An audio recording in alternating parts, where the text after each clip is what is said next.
Hey, can I tell you a story? You know what? I'll tell you anyway.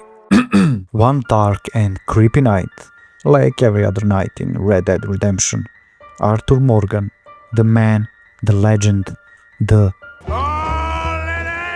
stumbled upon something that should probably been left alone. An abandoned little house in the middle of nowhere.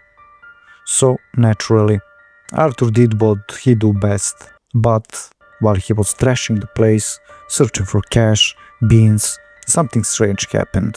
A green light filled the room, and before Arthur could even understand what was going on, his body froze.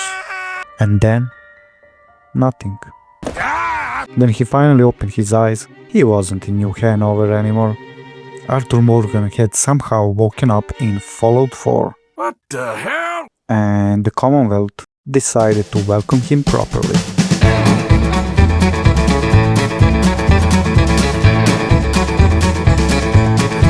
And before you start dissing me in the comments like, bro, that doesn't even look like Arthur, what the hell is this? Relax. Different dimension, different look. Let's just call him Temu Arthur, okay? But I'm getting off track. Where were we? Oh yeah. Thank you kindly. Heat. That was the first thing Arthur felt. It was too hot for this time of year, too dry. For a moment, he thought he must have ended up somewhere near New Austin. But he had no idea how wrong he was. Naturally, the first thing he did was look around and try to figure out what the hell had just happened. All he had on him was his gun, a small amount of ammo, and some basic cowboy stuff. But this place was different. What is this? He mumbled, standing in the middle of what looked like a graveyard, and for one terrible second, he wondered if that was exactly where he was. Purgatory. The thought only got worse once he started moving. Metal walls, metal buildings, metal towers, metal everywhere. Maybe he was hallucinating, maybe he was thirsty. So Arthur did the only thing that made sense. He started looking for water, and lucky for him, there was some kind of lake just around the corner. Oh. He ran as fast as he could, desperate for a drink, only to realize there was something very wrong with it. The water smelled strange, rotten, poisoned. Drinking mystery swamp juice from hell was not the best survival plan. I gotta find someone, he thought. I gotta find help. So he ventured out into the wasteland, and luckily he didn't have to go far before he found people. Unluckily, this was Fallout. Beautiful piece of property. Boston. Arthur had heard of that place, one of the places where America was born. But that wasn't the weird part. You see, the people he met were a small caravan passing through the area. Traders, guards, scavengers. People who looked like they had been chewed up by the world and somehow kept walking away. Arthur asked them the only question that made sense. Where is it? Where's the money? What happened here? And they laughed. Not because it was funny, but because to them it was obvious. They started talking about some great war, bombs, vaults, radiation, and then they said the year. The 21st century. Future? He mumbled. Is this the future? The traders looked at each other and laughed again. You really ain't from around here, are you? Some must cook your brain. Arthur didn't answer, because for the first time since he woke up, he was starting to understand. This wasn't New Austin. This wasn't some strange part of America he had never seen. This was America. All right. Just long after it died. One of the caravan guards pointed down the road. Keep going south. Sooner or later, you'll reach the Great Green Jewel. City still standing. If anyone can help you, it will be someone there. And finally, there was hope. Arthur thanked the strangers, Well, I'll see you boys. Happy drinking. adjusted his hat, and started walking south. But night was coming, and he was about to meet Commonwealth face to face.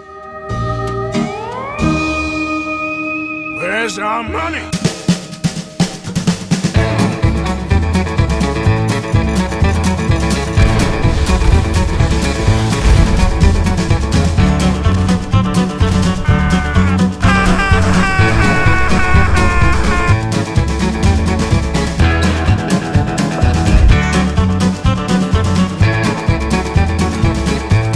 All right. Stay nice and calm for me.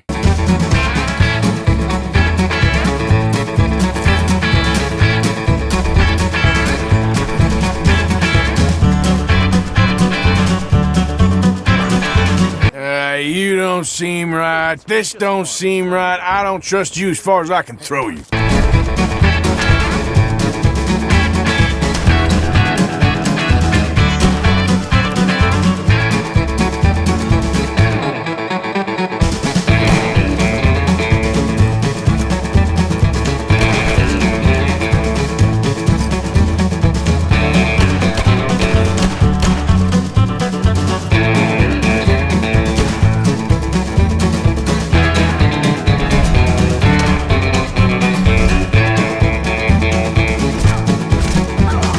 Where's our money?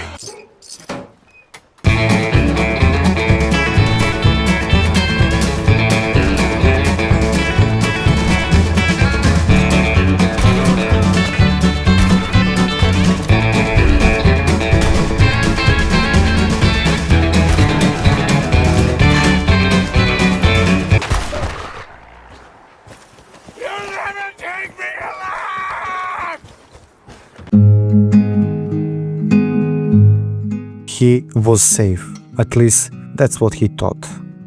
Night had fallen over the Commonwealth, and Arthur could not see a damn thing. To make matters worse, there was shooting all around him. Somewhere in the distance, guns were screaming, people were shouting, and the whole place sounded less like a city and more like a war zone. But once again, luck was on his side. While wandering through the dark streets, Arthur noticed something. A light. A small spark of hope in the distance. He had nothing else to lose, so he followed it. And after some time, he reached the gates. Ain't you a pretty one? "Who goes there?" a woman shouted from the wall. "A raider or a caravan?"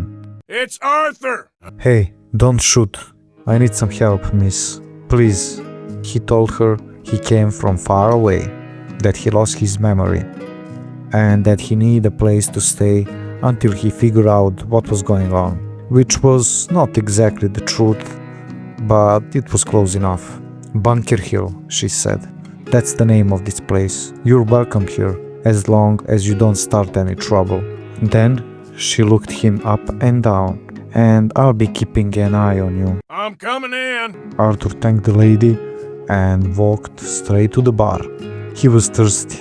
He was tired. There was only one problem. He had no money. At least, that's what he thought. You see, since waking up in this world, Arthur had been collecting bottle caps. Not because he knew they were useful, he just liked collecting random stuff. Turns out, in the Commonwealth, bottle caps were money. He had collected enough for some drinks, some food, and even a bed for the night. For the first time since he woke up, he was safe. For now. Arthur spent the next few days in a Bunker Hill, trying to understand this new world and figure out what came next. And slowly, dangerous thoughts started creeping into his mind. I'm taking the count. If he really was stuck here, if there was no way back to Dutch, the gang, or the world he knew, maybe he had to start over. Maybe he had to build a new life. But here's the thing, from what Arthur had seen so far, the Commonwealth had no real law, no rules, no order, and Arthur Morgan was never exactly famous for following rules. Beautiful piece of property. Bunker Hill was a caravan settlement. Traders came and went every day, cabs passed from hand to hand, shops were full. Guards were few, and the more Arthur watched, the more one thought kept coming back to him. Maybe he could not survive this world alone, but with a small crew, maybe he could do more than survive. Maybe he could take this place out of business. So Arthur spent the next few days sniffing around, talking to wrong people, asking the wrong questions, and looking for anyone desperate enough, stupid enough, or greedy enough to join him. And lucky for him, in the Commonwealth, people would sell their own grandma if the price was right. And just like that, Arthur had a gang again. Forgive me, partner. I've been a bad boy. First, we needed someone who could blend in. And this caravan guard looked suspiciously good at pretending to be someone else. So we called him Deacon, for no reason. Then we needed a leader, someone wise, charismatic, and slightly creepy. Mr. Stockton reminded Arthur of Dutch, which was probably a terrible sign. And finally, we needed a man with nothing left to lose. Was this the best crew Arthur ever had? No. Was it the only crew available? Yes. And how it went? Well, it went something like this. Give me all your money and nobody gets hurt.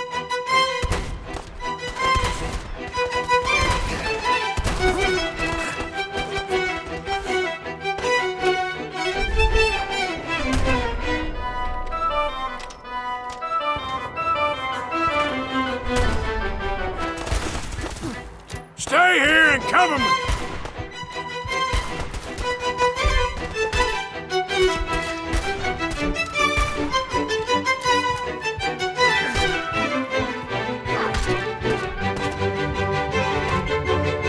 Where is it?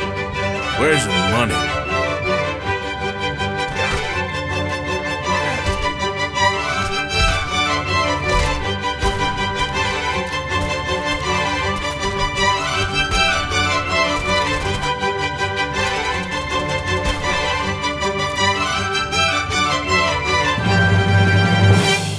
Oh, sorry.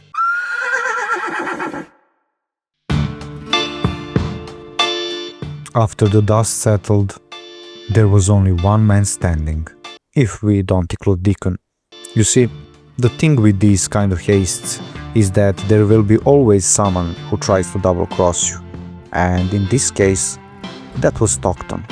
The moment they had the upper hand, this guy turned on them and just started blasting, which led to Arthur taking him down.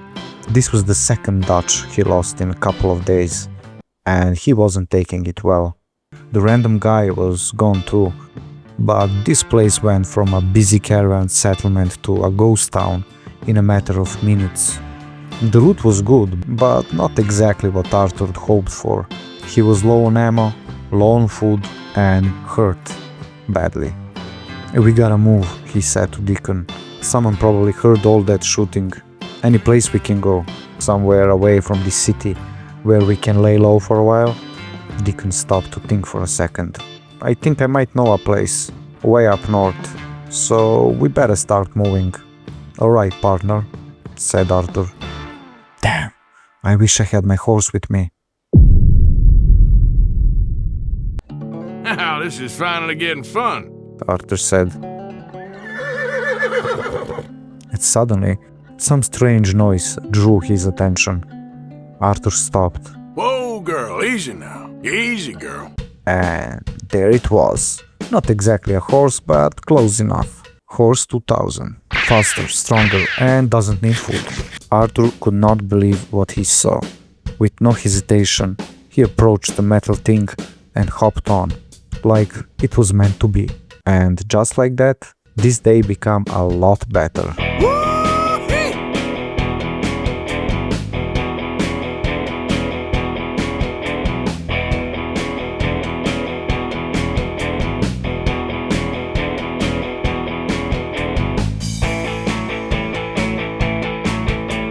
Now that I saved you, I'll be needing a reward.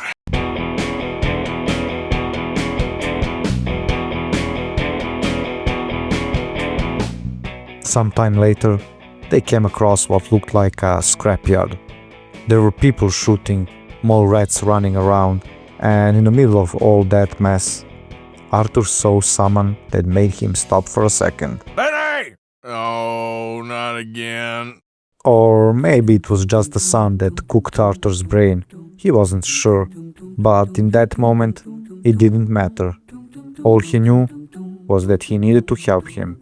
After the fight was over, Arthur walked up to Lenny and asked him to join the gang. He promised him great riches, glory, purpose, and all his desires fulfilled. The guy accepted the offer before Arthur even finished his sentence. And just like that, the three musketeers were on their way to the promised land. But their luck would soon turn around. It was dusk when they arrived at some old railroad station. Out of nowhere, some creatures started showing up. Ghouls. At first, they were keeping them at bay, gunning them down one by one. For a moment, it looked like they might actually make it through without losing anyone.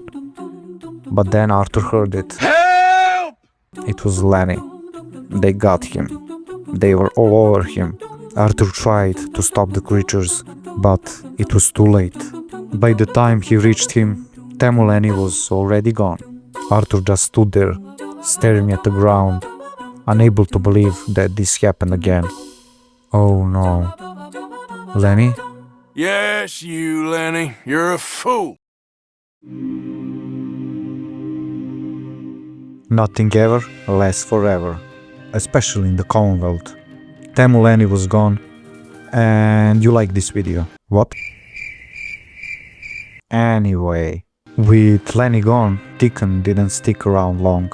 He pulled Arthur aside, said he had something to take care of, and I'll find you in a couple of days. Arthur didn't like the idea of being alone again, but at this point, he didn't exactly have a lot of options. So, he nodded, got back on horse 2000, and kept riding.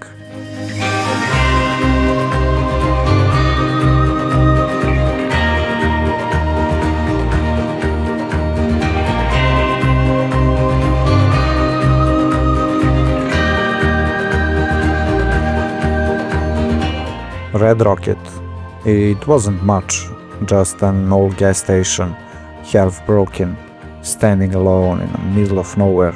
But to Arthur, it looked perfect, quiet, hidden.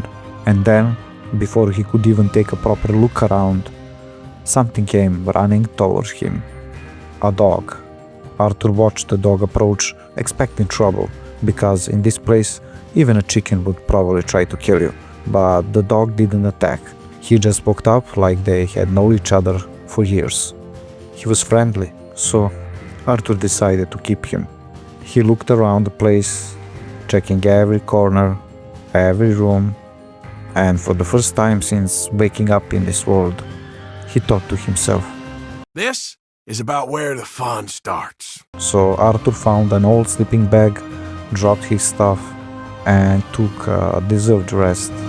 How does he feel? Hey! The next morning, Deacon came back, just like he said he would. Arthur was already awake, walking around the gas station and thinking about what to do next. If this place was going to be his new camp, he needed supplies, food, ammo, water, maybe even some animals to hunt. So he decided to scout the area. Deacon warned him about some raiders in a town nearby, but Arthur wanted to check the place across the road first. Sanctuary, that was the name. A quiet little neighborhood that looked like people just stood up one day and never came back. At first, it looked empty, and then Arthur found a metal abomination floating around like it owned the place.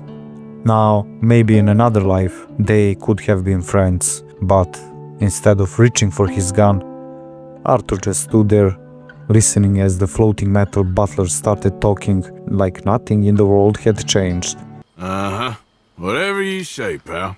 He explained what he knew, which wasn't much, but it was enough. He mentioned some settlers trapped nearby, dealing with raiders that had them pinned down. Arthur didn't say much, just nodded, thanked the counselor for information, Very generous, thanks. just left him there. It sounded familiar, almost exactly like what the deacon had told him. After that, he cleaned the whole place out, looted everything that wasn't nailed down, and found enough junk to make Red Rocket feel a little less dead. But he still needed more, so with just a dog by his side, Arthur checked a few more places along the way, before finally heading toward Concord. And just like Deacon warned him, there were raiders. A lot of them. They were shooting at some settlers trapped inside an old museum, and Arthur had no idea who those people were or why they were in trouble. But something about it just didn't sit right with him. Maybe he was just tired of everything. Maybe he wanted to prove he was still a good man. Whatever the reason was, he pulled out his gun and went in. Give me all your money and nobody gets hurt.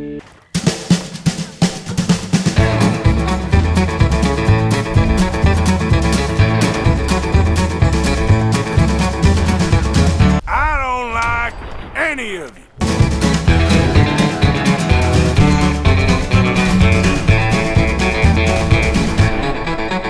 Where's the money? Inside the museum, he met Preston and his crew. They were scared, trapped, and running out of options, which made them exactly the kind of people Arthur always ended up helping, even when he pretended he didn't care. They told him there is some kind of armor on the roof, old military stuff, strong enough to turn one man into an army. Arthur did not trust it at first. To him, armor was something you wore on your chest, not something you climbed inside like a damn coffin. But after some convincing and after realizing no one else was going to do it, he decided to try. Of course, nobody helped him. They just told him what to do and hope he figured it out by himself. And somehow he did. All right. Arthur climbed to the roof, pushed through the broken door, and there it was, power armor. Standing there like it had been waiting for him. He approached it slowly, then he climbed inside. The armor closed around him, lights turned on, metal moved, strange things appeared in front of his face, and for a second, Arthur just stood there, completely silent. And then, he smiled, because for the first time since waking up, this world had given him something he actually liked. He grabbed the minigun, stepped to the edge of the roof, and then looked down at the raiders below. And suddenly, Arthur was not just a lost cowboy anymore.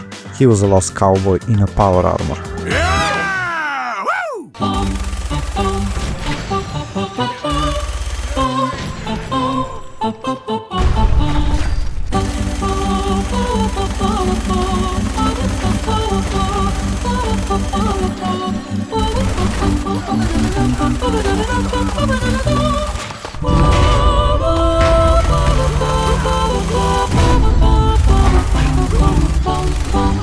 Oh, that's no good.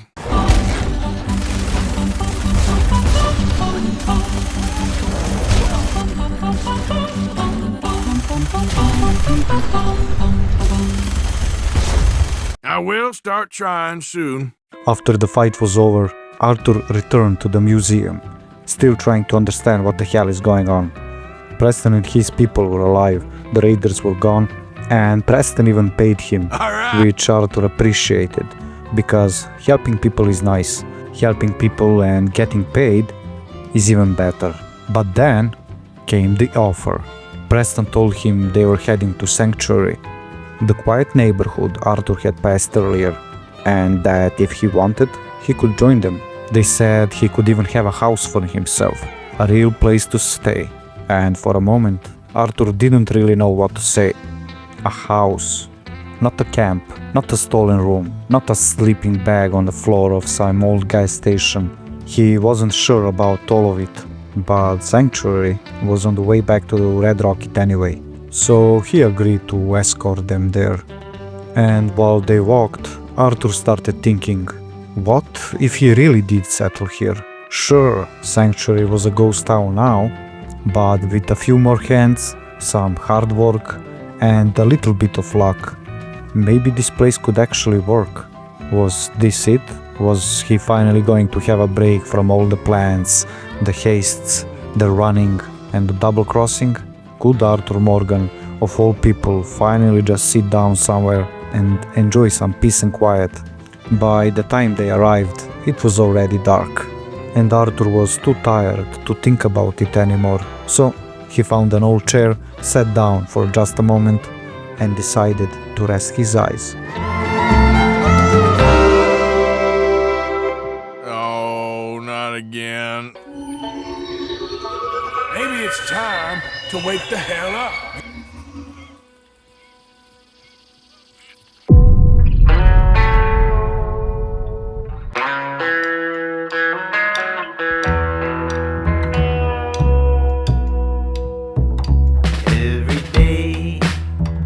Thank you kindly. Every night is never